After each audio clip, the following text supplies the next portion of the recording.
Pemilihan Presiden 2029 masih sekitar 3 tahun lagi. Namun Partai Kebangkitan Bangsa telah menegaskan dukungannya kepada Presiden Prabowo Subianto untuk melanjutkan kepemimpinannya hingga 2 periode.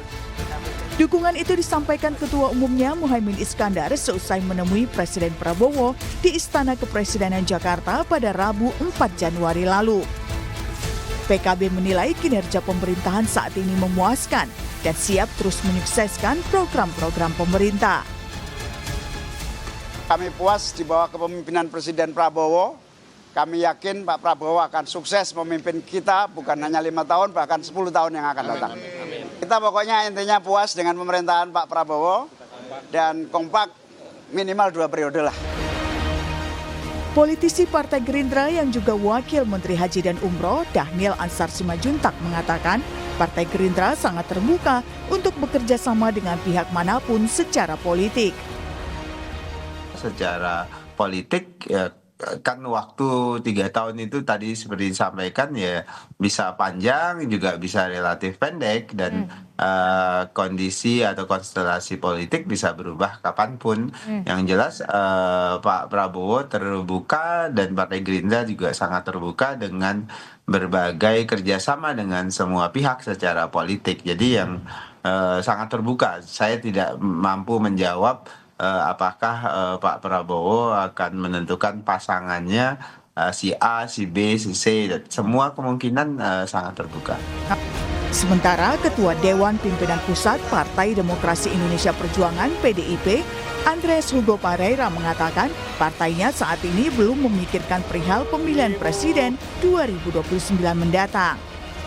Andreas mengaku saat ini PDIP masih fokus pada program-program partai.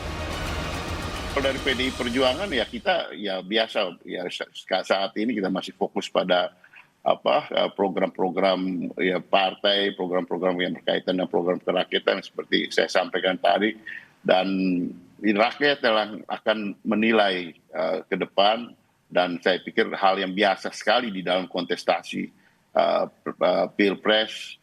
Pak Prabowo itu sudah sangat berpengalaman berapa kali mencalon 5. Ini kalau calon ke depan 2029 ya artinya ke-6, dan kontestasi itu buat Pak Prabowo juga sudah sangat biasa dan fair dalam berkontestasi di dalam Pilpres nanti gitu.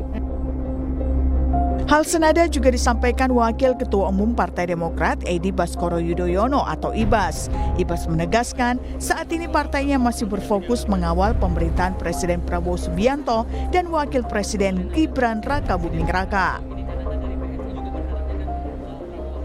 Kalau soalnya kita mengawal Presiden Prabowo bisa menjalankan tugas-tugasnya dengan sebaik-baiknya, menjawab tantangan bangsa, memastikan pembangunan berkeadilan, dan memastikan kesejahteraan rakyat benar-benar dapat dirasakan, dan tentunya menciptakan kedamaian, keamanan untuk seluruh elemen bangsa.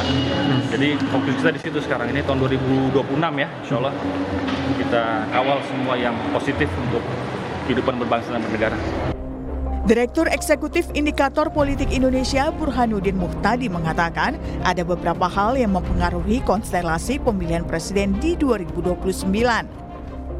Salah satunya adalah aturan main.